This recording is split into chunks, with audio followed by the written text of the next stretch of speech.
soundtrack.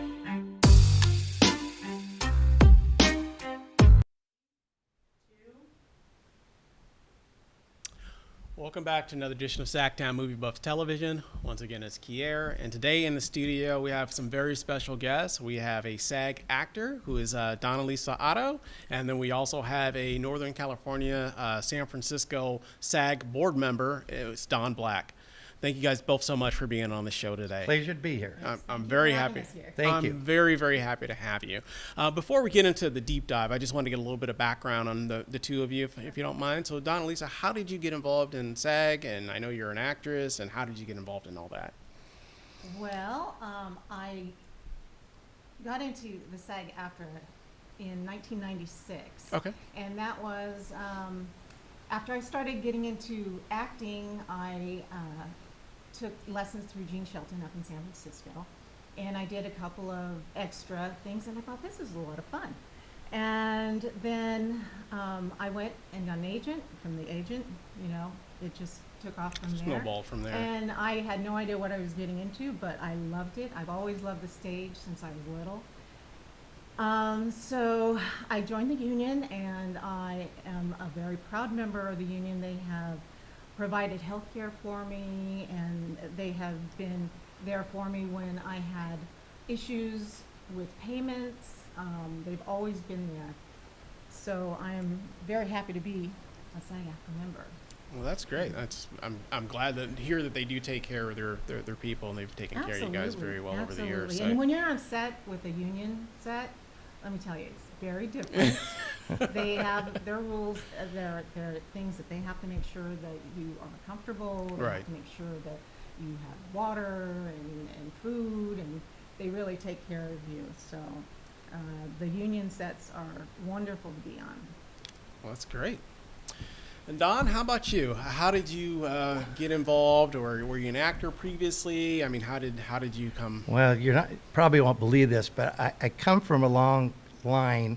My father, meaning long line, he started out, he was in television. He was first aired on the You Asked For It show.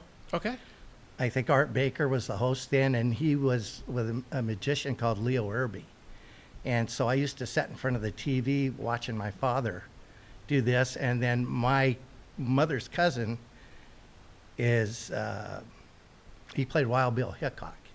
Oh, really? So yeah. Okay. I'm trying to think. I'm blanking. Guys, I forget. And it's been a while, but anyway, he used to come over and bring the six guns and stuff like that. So anyway, I moved to Bishop after I got out of the military in 1974.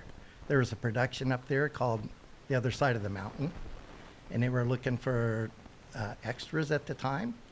So I volunteered. I ended up working 6 days on it, and from there, I didn't do anything till back in the 90s. I met a gentleman here called by the name of Charlie Holiday, who was a real staple in Sacramento. Okay.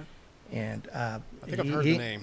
Yeah, he encouraged me to continue, and he says, "Why don't you have your SAG card yet?" And he said, "You certainly could qualify for that if you put enough effort into it."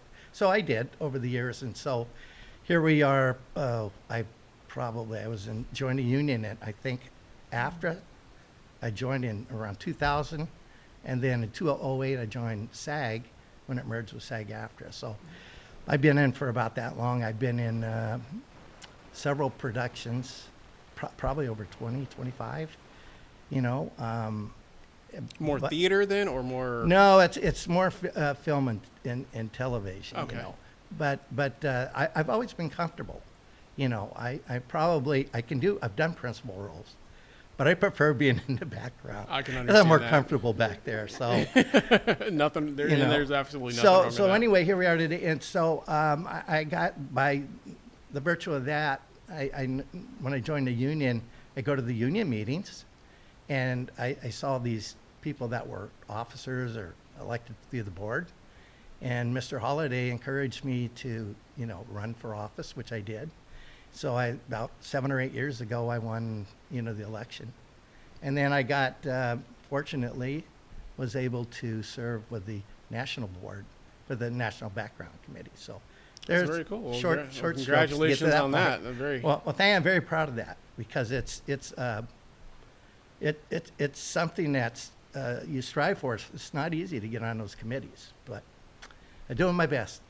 Absolutely. I greatly appreciate it. Well, not to make any kind of transitions, but obviously the reason why I was so eager to talk with the both of you is because I was hoping to get a little bit more insight into exactly what's happening with SAG and what you guys can talk about and kind of going into discussion because I know just a little bit, but I know that, you know, the two of you being immersed in it, you'll definitely be able to give us a little bit more context. So I was hoping maybe I could start with you, Donna-Lisa, and you can kind of give me your spiel about exactly what's going on in the industry right now.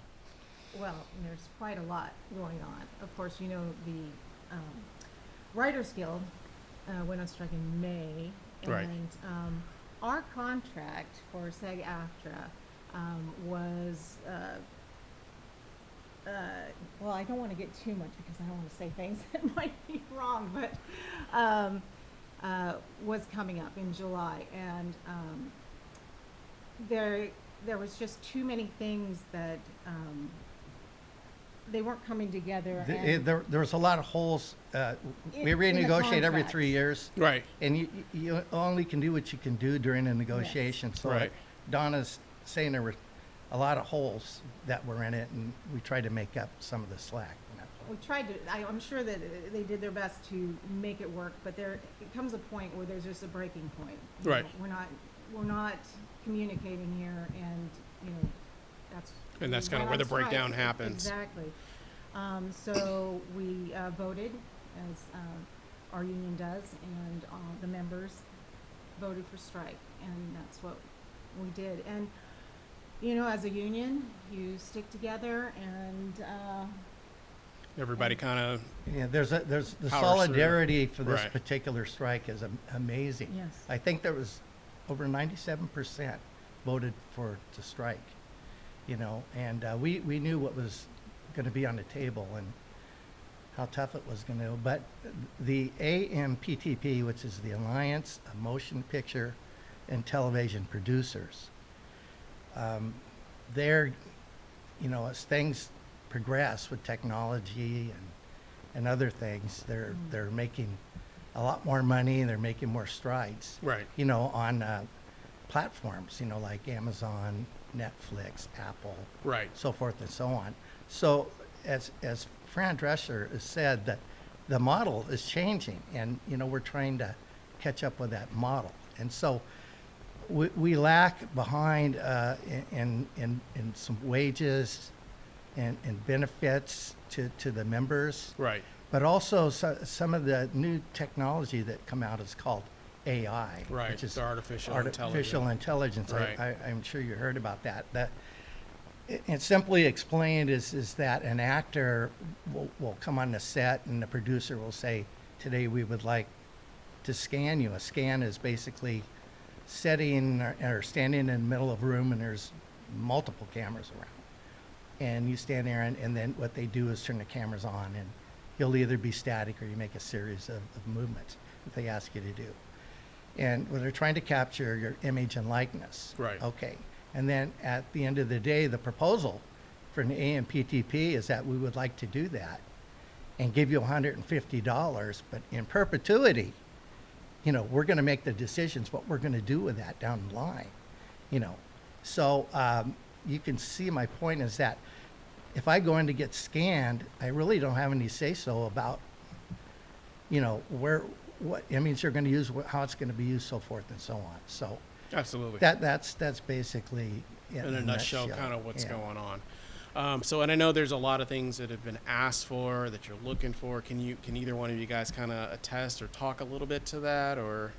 Well, some of the things, the major ones that we're working on is that we want fair pay, you know, for our artistry, and so we're looking for the residuals are an issue because of streaming, which is unknown, Right. and we don't have the information that we need so that we can have residuals paid out through streaming. There's a lot of people that are not, if the actors cannot or the writers cannot make a living What's you the know? point? What's Why, the point of right, being- why be on the set if you're not going to be able to make a living? And we are the product. Right, exactly. No, I agree So 100%. that is a major issue. And then, of course, you said the AI, and there was, Well, there's, what's more involved is, like I said, you talked about the residuals, and then Yeah. there's other issues that they're trying to negotiate. For instance, background actors have a series of issues that they need to. Yeah, I mean, I know I saw, I forget who it was, but they indicated that they had checks for like 10 cents or something crazy when like all the major actors on there were getting, hundreds of thousands of dollars in residuals. So that was one of the things that I know that I read about. And so that was one of the reasons why I want to have you on there, just to kind of speak to that, because I was like, well, I wanted to find out kind of where we're at right now, and are we getting closer to some sort of a resolution, or does it feel like it's going to prolong a little bit longer, or? I'm not sure. Okay. But I do know that if we don't do something now to protect ourselves We're going to have some in the big problems down future, the. because like streaming, after cable came streaming. Well, we've Right. been losing out a lot Right. since then, and now we have this streaming, and there is this, we have no residuals. Well, Right. the WGA, Writers Guild of America, has been on strike, I think, close to 100 days. Mhm. AMPTP called them back last week and tried to negotiate, or they're trying to negotiate in good faith. A lot of it is the AI. That's one of the things that the writers are very concerned, because they don't want robots writing scripts and stories. And from that particular standpoint, that's what they're trying to negotiate, along with wages and stuff like that. But from what I've read, it sounds like there is making a little A movement little there. bit of headway is happening. I think Okay. we'd just like them to come back to the Yeah. table. Right, and to collaborate. right. And, Yeah, and 'cause make it everybody's fair losing money across right the now. board, Yeah. Because there's a lot of money involved here. Yeah. And we just want to have a fair pay.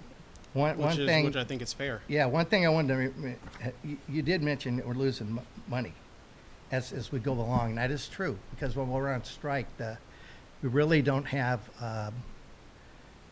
like unemployment or Right. anything like that. So the actors do have a small fund they can use and apply for it. But in the meantime, what we can do is, I'm sure everybody's heard of the interim agreements.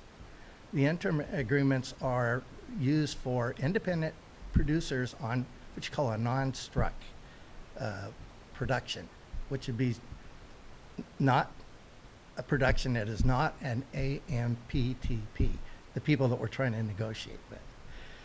And tentatively, when we walked away from the table, there was a list of negotiations that went back and forth.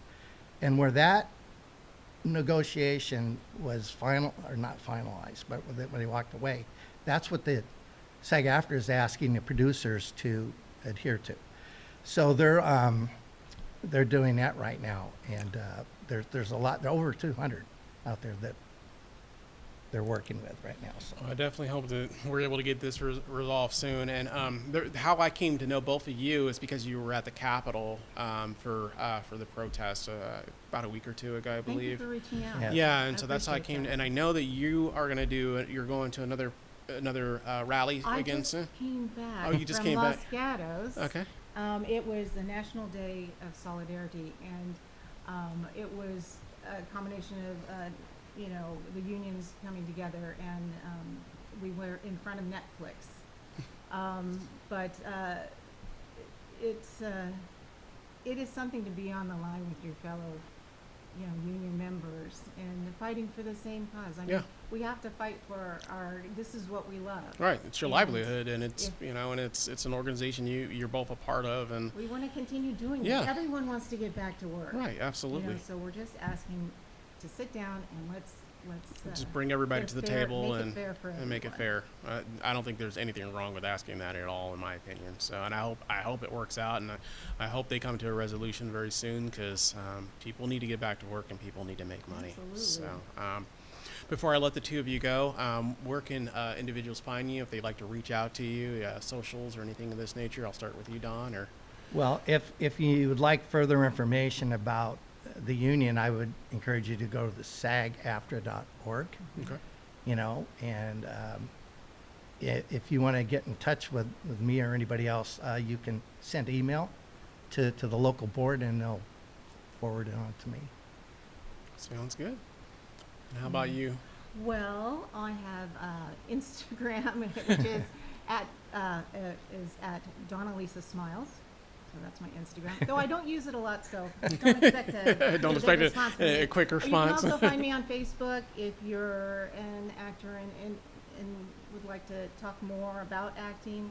I am so open to share anything that I can, any information I can give you.